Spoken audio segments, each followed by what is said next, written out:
Hi, I'm Maggie. Hi, I'm Mark, and this is Spatial Report. Welcome to the Esri Canada podcast that connects our user community with the latest and coolest trends in the world of ArcGIS. On today's show, as the summer heats up, it's time to take your GIS indoors. We'll chat with our Indoors Insider about all things indoor mapping.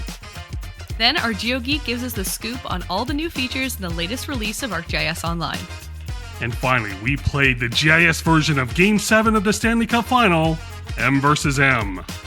The summer is sizzling, and so are our hot GIS takes. So let's go.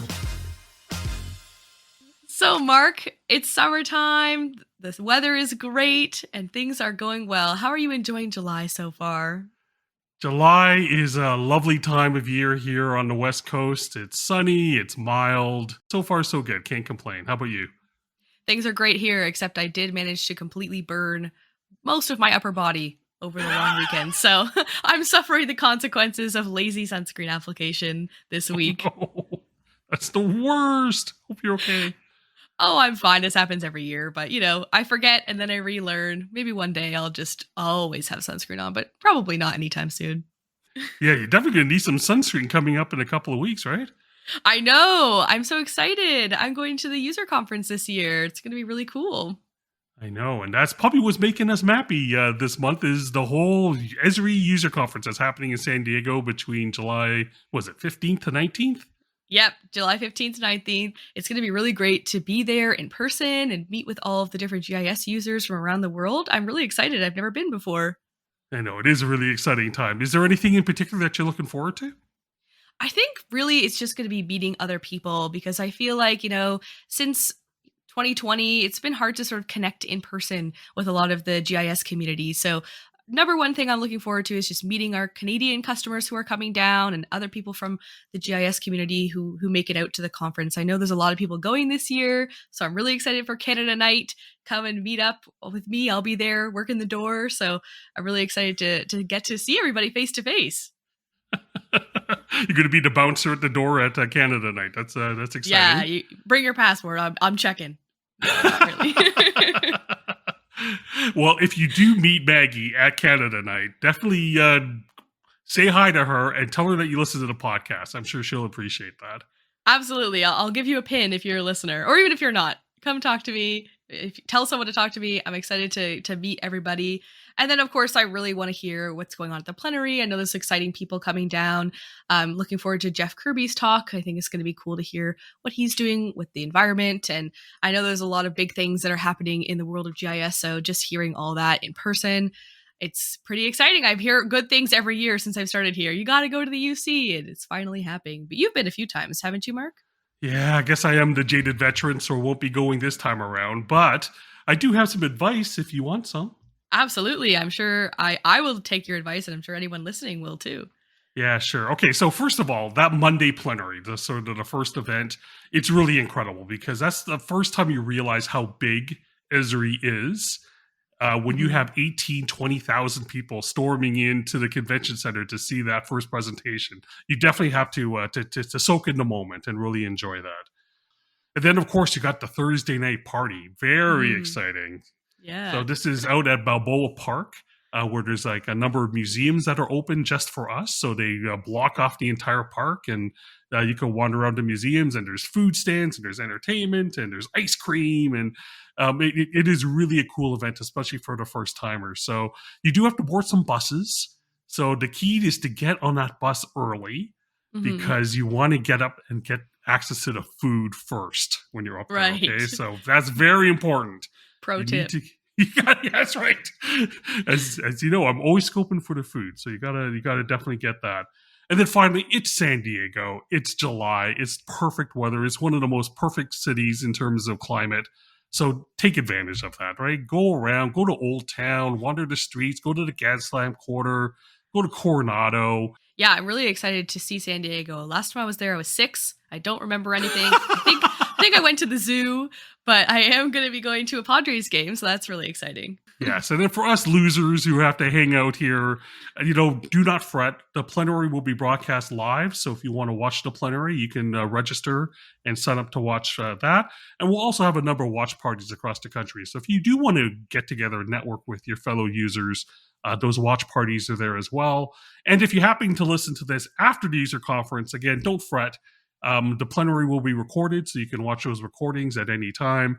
And a lot of the technical sessions as well will also be recorded, so you can enjoy those at a future time. So, yeah, UC season, it is the best. I hope you have a great time, Mags. Yeah, I'm really excited to do it. And anyone who is coming down, I also did make a story map that highlights all of the Canadians who are presenting. So if you want to check that out, we'll put that in the description of the video so you can go and support your fellow Canadian GIS experts. Have a great time in San Diego, and I'm sure we'll debrief when you get back. Absolutely. All right. Well, coming up next, we are going inside the Arc, literally, to talk about indoor mapping. When you think about GIS data, you normally think of things like parcels, streets, trees, or boundaries. But more and more organizations are taking their GIS inside. From space utilization to wayfinding, indoor GIS is impacting facility management and mapping. To tell us more about the present and future of indoor GIS, we are joined today by Alistair McDougall. He is a product specialist for indoor GIS at Esri Canada, and he is our resident expert of all things ArcGIS Indoors. Alistair, welcome to the podcast. Thanks for having me, guys. I'm sure a lot of people know that ArcGIS Indoors is a product, but don't know a lot about it. So tell us more about what ArcGIS Indoors is and what are its key benefits. Mm-hmm.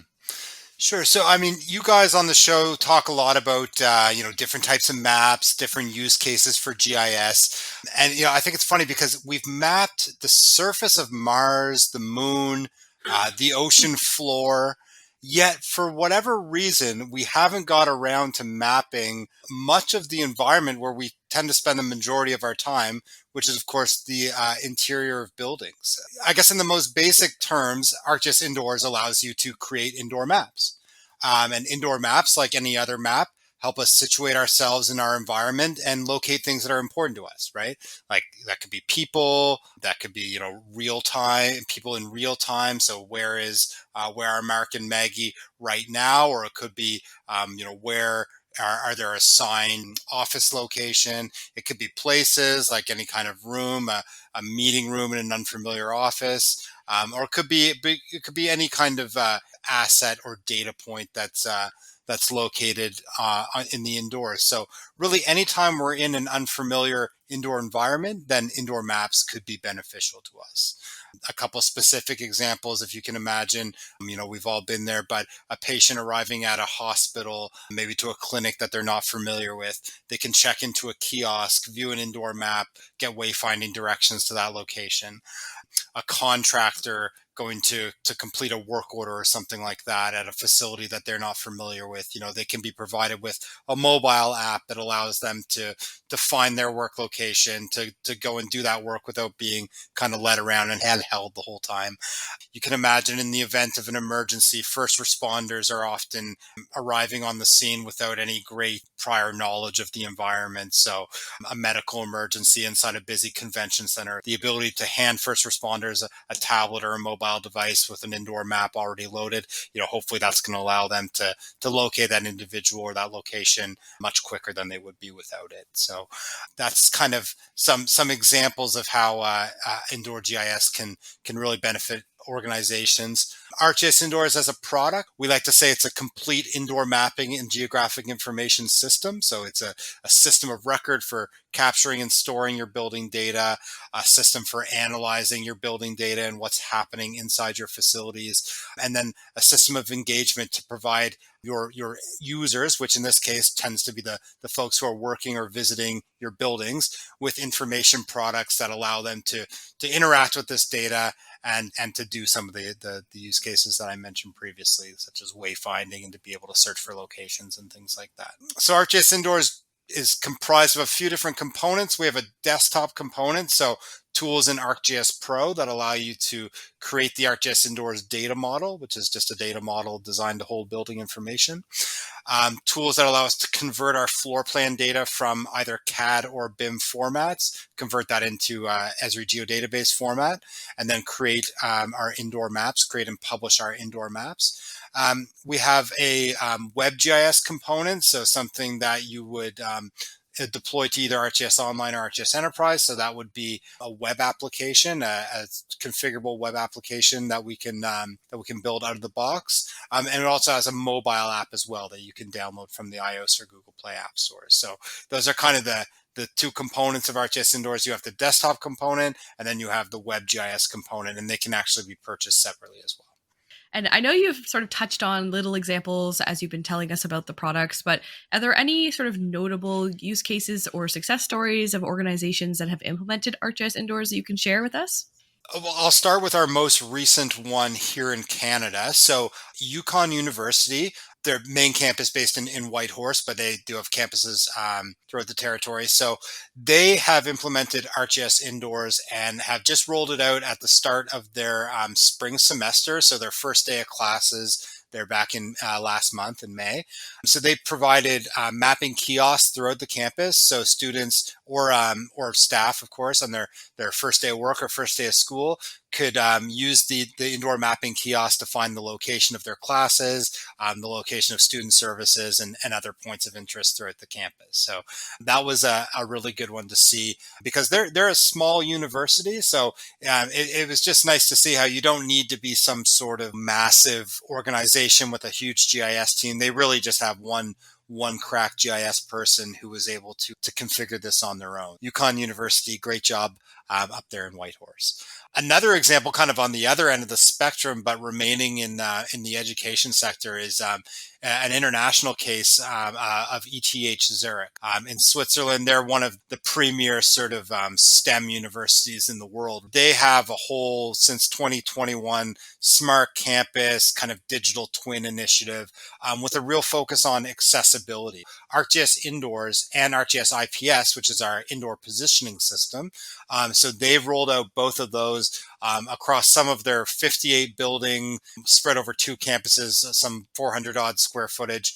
So they've employed the software to provide an accessible wayfinding solution. So they've done some really interesting things around kind of barrier-free wayfinding, also with an emphasis on color schemes and things like that for people with neurodivergent conditions, ADHD, and that kind of thing. So that was really cool to see as well, like a huge world-renowned institution using the software.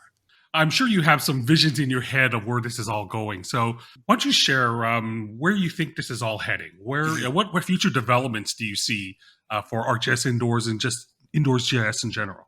Yeah, so it's a timely you should ask that because we have our sort of June releases, ArcGIS Online, ArcGIS Enterprise 11.3. We've, of course, got the user conference coming up. So there's a lot of new kind of exciting stuff that's both going to be released this summer and also some things that will be announced that'll be released over the next year or so. So I guess starting in kind of a micro sense. So earlier this year, we released an application called Floor Plan Editor. So this is a web application, which was previously only for ArcGIS Enterprise, which allowed you to edit your ArcGIS Indoors data in a web browser. So as of the June release for ArcGIS Online, the Floor Plan Editor app will be now available in ArcGIS Online as well. And that's the Floor Plan Editor. The fact that it's now available in ArcGIS Online, it's really about removing barriers to indoor GIS adoption, removing the dependency on tools like ArcGIS Pro, because in a lot of cases, the folks who are maintaining and creating this facility data, they're not necessarily situated in the GIS team, right? They might be facility people. They use GIS as a small portion of their work, as another tool in their tool belt, but they're not necessarily the kind of people that have maybe been trained for something like ArcGIS Pro, as we all know, is a fully featured application with a million different buttons that do a million different things. So Floor Plan Editor gives them a really focused web application that they can use to edit and maintain ArcGIS indoor data. That being available in ArcGIS Online and now having that fully as software as a service, a really exciting enhancement that we'll see later this summer.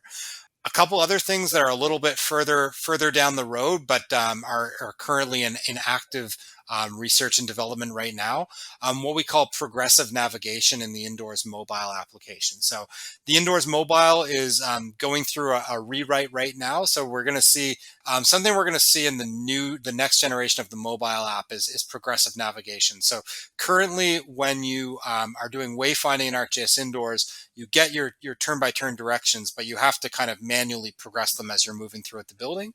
But now with the next generation application, those wayfinding directions will automatically read for you as you move through the facility if you're in an environment that has indoor positioning enabled. So the experience will be much more akin to what people are used to with a GPS as you're driving in your car or something like that. There's no need to manually say, okay, I'm here now. It's just going to read those directions for you as you walk around. So that's really exciting. And I guess the final one that is going to be really, really cool, and again, is kind of around removing barriers to adoption for the software, is the ability to take a point cloud generated through a LiDAR scan and directly convert that into an ArcGIS indoors floor plan. So right now we need CAD or BIM data. We convert that data and we build our floorware maps that way. But soon you'll be able to take a raw point cloud that you can create. You've probably seen, LiDAR can now be in handheld, so it's becoming like much more affordable itself in the hardware. So people will be able to take a handheld LiDAR, walk around the building, produce a point cloud, and then immediately create an ArcGIS indoors map with that in ArcGIS Pro. So that's going to be really great for organizations that don't necessarily have those CAD and BIM floor plans or even have a new building that they're looking to map or a renovation to an existing building. So that's going to be really, really cool. Yeah, that sounds fantastic. A lot of really exciting things coming in the world of indoor GIS. Thanks for sharing those with us. So we always want to wrap it up with 3 things for everyone to remember, because we've talked about a lot today. So if you could just remind the audience or just let us know, what are the 3 main takeaways that we should remember about indoor GIS? First off, I'd just say, remember, indoor GIS, it's a multi-purpose mapping system. So it's not just for visitor kiosks. It's not just for facility management and asset management. It's not just for, wayfinding or indoor positioning. So we can use the software in a multitude of different ways in different parts of the organization. And that's really where you see that return on investment in the software as well, when you're kind of taking those floor plans, those indoor maps, and you're using them for a variety of different purposes. So think of it less as a kind of point solution to just do some particular business case, and think about it more as a platform that we can reuse. Second, I'd say, indoor GIS, it's an open, interoperable system. In our buildings, we have all kinds of different systems, right? We have building automation systems and asset management systems and integrated workspace management systems, indoor GIS. All these systems need to be able to talk to each other. They can't exist in a silo, or else they're not going to serve the greater purpose, right? And indoor GIS can really act as that kind of central hub for all these various systems to be brought together and, of course, displayed on a map and allow users to kind of get that complete picture of what's going on within their facility. So remember, indoor GIS is an interoperable system. And the final takeaway, this one's a little bit kind of technical, and I'm probably ending on a slightly boring note, but I have to talk about licensing. So when ArcGIS Indoors was originally released, the licensing model was done on the pricing was based on the square footage of the area that you wanted to map. You also required a dedicated ArcGIS Enterprise instance to host your ArcGIS Indoors deployment. Late 2022, 2023, that has changed. So it's now a flat subscription fee for the entire area you want to map. And as I mentioned before, it's a capability you enable in your existing WebGIS, be it ArcGIS Enterprise or ArcGIS Online. So if you've had a look at ArcGIS Indoors when it first came out, I would encourage you, if you thought maybe then the licensing model didn't suit your needs, please revisit it. Come talk to us, and we'll talk about the new licensing model, and hopefully it's more fit for your purposes. Absolutely. Thanks so much for sharing that with us. Even the licensing stuff, everybody needs to know, and it's a Need to huge know it. change. So I'm glad to hear it. Thank you for joining us today on Spatial Report. That was Alistair McDougall. He is the product specialist for indoor GIS at Esri Canada, and he joined us today from Halifax, Nova Scotia. For the full interview with Alistair, you can find it on the Esri Canada YouTube channel. And after this short break, we'll run down the latest advancements of ArcGIS Online with our GeoGeek. From navigating everyday obstacles to tackling the most pressing issues facing our world today, tune in to Geographical Thinking to discover how geospatial solutions can help solve problems and drive positive change. My name is Michelle Brake, and I'll be your guide as we explore stories, ideas, and conversations through the lens of geography. Listen and subscribe on your favorite podcast platform.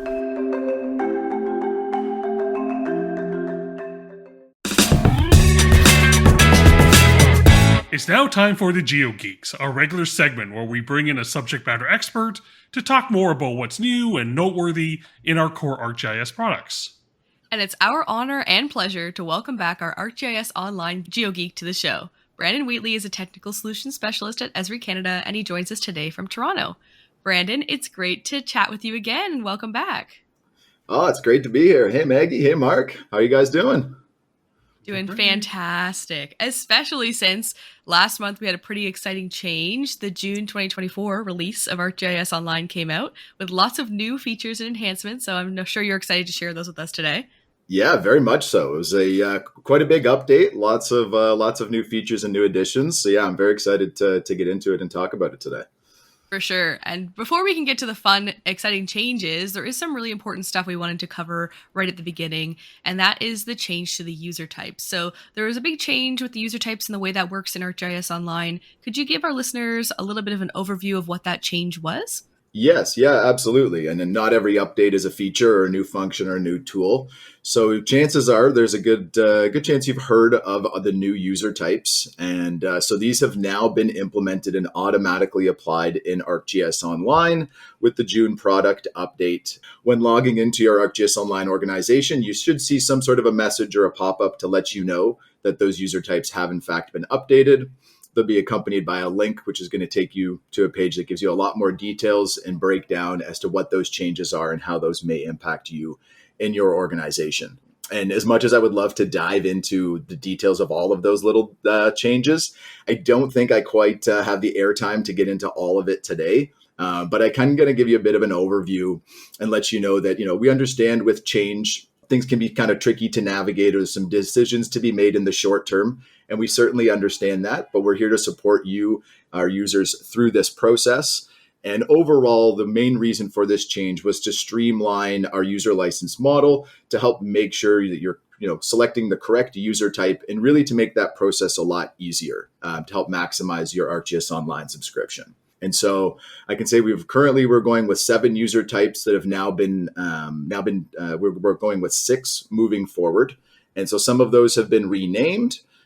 Some of them have been revised in terms of, what capabilities or bundles come with it in terms of other applications like ArcGIS Pro, and then some more advanced add-ons. But one of the biggest changes you may notice is that our GIS Professional Basic and our Creator user types previously are now being merged into one. And so that's likely going to be one of the bigger changes. And so now this boosts a lot of the capabilities that was previously with Creator. And I think that that's really going to help streamline and make a lot of the decision making when it comes to who gets what type of user level a little bit easier than it was before. And I'm sure a lot of people have questions and are more curious about all of that. And I'm happy to let you know that we'll be sharing all of those details in a webinar coming up in July here. And it'll be hosted by myself and Justin Broussard.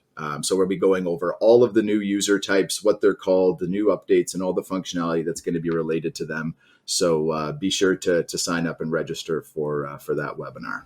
All right, so let's get to the fun stuff. So I know there's a brand new application that has just been introduced that is designed specifically for data editing. Can you tell us more about ArcGIS Web Editor and what it does? Yes, yeah. I would say might be other than the user types, one of the biggest updates, or biggest features with this new update, something that I'm sure a lot of our users have been looking forward to for some time. So happy to announce that you're right. The ArcGIS Web Editor is here.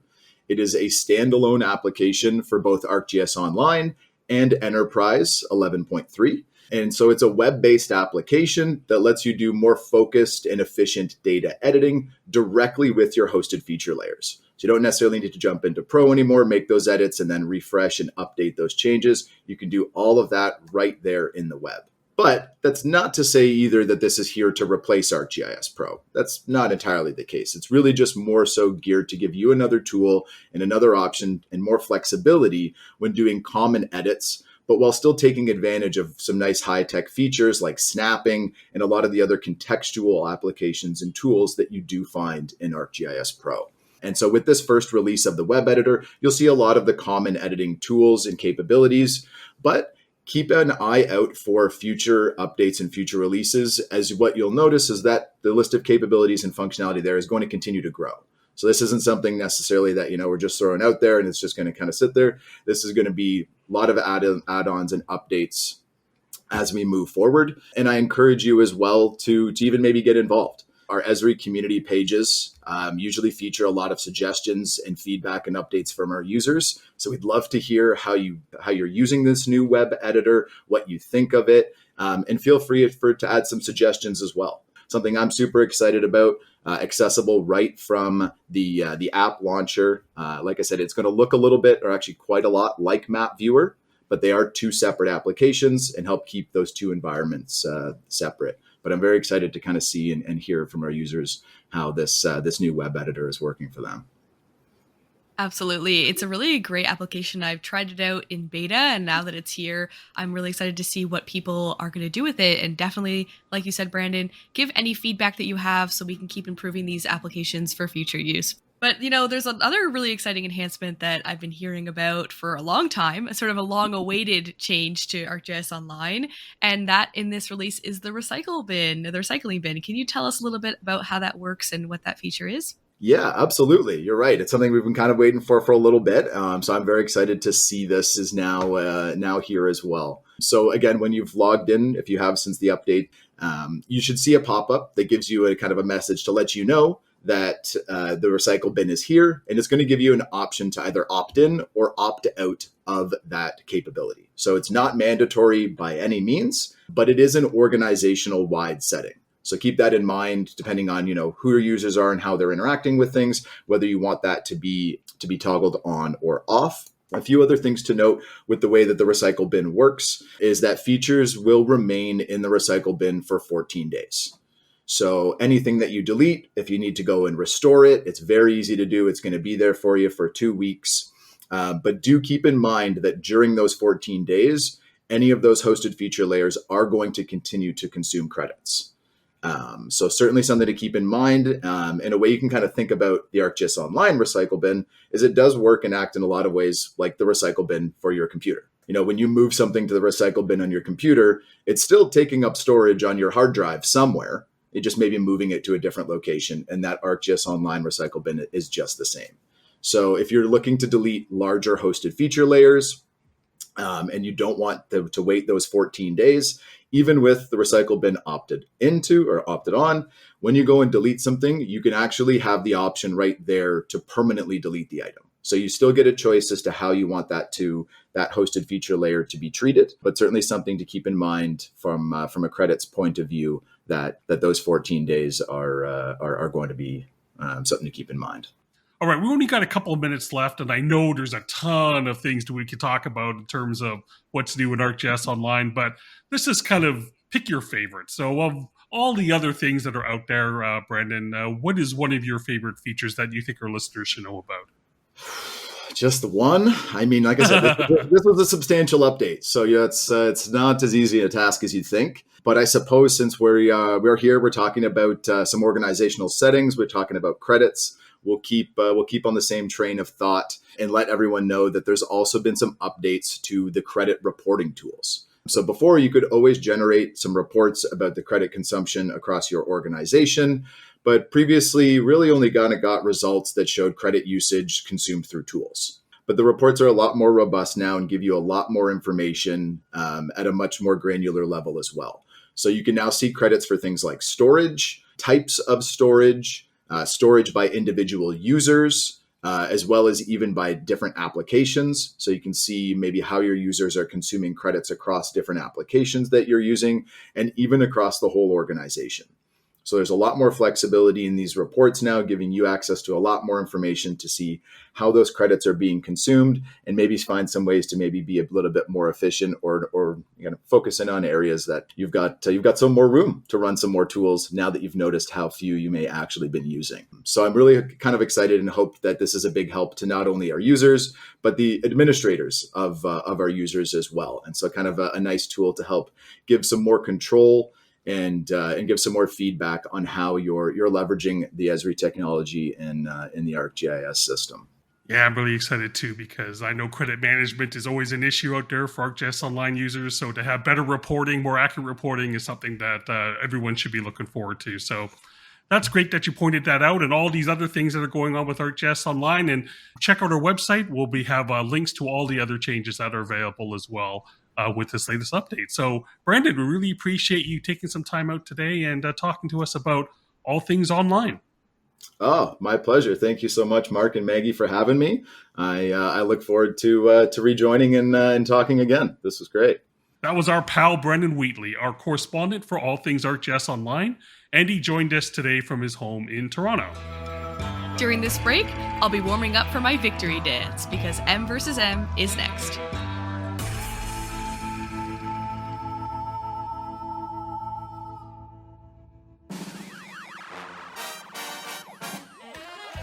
It's time for M versus M, where all of my inside-out emotions show up. Sadness, anger, anxiety, apathy, despair, patheticness. I don't think all of those are emotions, Mark, but I'm sorry that you have such a hard time with this game. I'm always feeling lots of joy playing M versus M. So much joy. It makes me so sad. The rules are simple. I'm going to be asking the questions this week, and if Mark gets 3 of them right, he wins. If Mark gets 3 wrong, I win. And the winner gets to sit back and relax while the other one reads our outro. So pretty exciting and high stakes for this game. Very high stakes. This month, I was inspired by Canada Day because I was spending a lot of time up with my grandparents up north, and I was thinking about even just building these roads up into these more northern parts of Ontario and how difficult that would have been. So thinking about those land surveyors who are out in the wilderness, getting those roads made for us, mapping this country. And I was inspired by them to ask about land surveying and a little bit of Canadian history-ish in there. There's only 5 questions, so it's a pretty broad topic, but the general gist is surveying. All right. God bless. Let's go. Absolutely. Question 1 for you, Mark. Mm-hmm. The Dominion Land Survey System, which is one of the surveys done originally by the Hudson's Bay Company to establish that part of Canada, uses a standardized grid pattern for land ownership, and it was implemented in which of these 3 years? And these are all important years for Canada. One of them is the year the Dominion Land Survey started. Is it A, 1846, B, 1867, or C, 1871? Oh boy, okay, well, 1867, that's Confederation year. So my guess is going to be after Confederation, so let's go with option C. You're correct. It is 1871. It was after the Manitoba Act that they started doing that. So you're right, that's the year that the land survey system started. And then we also, the other date, if you're wondering, 1849 was when the first Survey General of Canada was named. Who is considered the father of Canadian surveying? So this is somebody who was pretty important in mapping Canada, and the options are A, Samuel de Champlain, pretty well-known guy, B, David Thompson, or C, Alexander Mackenzie. Whoa, really? Alexander Mackenzie. Got it. I thought you were going to say Roger Tomlinson, but that's a whole different deal. You know what? Let's go with Alexander Mackenzie. Let's see if he's the man. No, I thought I was going to make it easy for you by putting 2 well-known people besides someone maybe lesser known, but it's David Thompson, B. He is the father of Canadian surveying. He was the first Survey General of Canada. So the last date, David Thompson. All right, I've tried. All right. So 1-1. It's a tight race this week. Okay, next question. The professional land surveying in Canada, sorry, is overseen by this governing body, this national governing body. What is the official name of this organization? So is it A, the Canadian Land Surveyors Association, B, the Royal Canadian Geographic Society, or C, the Association of Canadian Land Surveyors? Some similar names in there. Similar names. They are all real organizations. I just love the sound of the Royal. Let's go with the Royals. Let's go with B. Wrong. Oh, that is a focus mostly on geography. The specific surveying one is the Association of Canadian Land Surveyors, or ACLS. That they're all real organizations. All right. So one more wrong, and I get another break. So this one. This one has nothing to do with Canada. It's just about surveying. Question number 4. What ancient civilization is credited with developing the earliest known surveying techniques? So using geometry and astronomy to measure land areas. Is it A, the Egyptians, B, the Aztecs, or C, the Chinese? Oh boy. The Chinese, the Egyptians. You got to think about who's out there measuring things, using math, maybe building interesting structures. Yeah, those pyramids are pretty, or you probably need a ruler for that. So I'm going to go with the Egyptians. You're correct. The Egyptians are credited with developing the earliest known surveying techniques. All right. So we're tied here. Boy. This is going to be the decider. And this one, hopefully, if you took any surveying classes back in school, you'll remember this one. The surveyor's chain, introduced in 1620, is used for many of Canadian land surveys, the older ones that happened pre-1880s, is 100 links long. How many feet long is the chain? Oh, no. Okay, 100 links, how many feet? Is it A, 66, B, 79, or C, 100? No, you cannot ask this question. That is so cruel. I have no idea. Yeah, so you got a 1 in 3 chance. 66, Okay. 79, 100. It can't be 100. That's too round. 79 is odd and probably a prime number, so that can't be right. So let's go 66. You're right. It is 66. If you're wondering why, it's 1/10 of a furlong. Exciting information there. And 79 I picked because one link in the chain is 79.2 inches. You're right. Nice job. Hey. Let me sit back and crack open this pina colada while I listen to your outro. All right, here we go. Thank you for joining us on this episode of Spatial Report. Please check out our website at esri.ca/spatial report to learn more about the topics we covered today. We also post videos of our interview segments on the Esri Canada YouTube channel, and don't forget to subscribe to our monthly Getting Technical newsletter that highlights all of the latest news in our technology. This podcast is brought to you by Esri Canada, a technology company that empowers people and organizations by the science of where. We'll be back next month. Until then, happy mapping!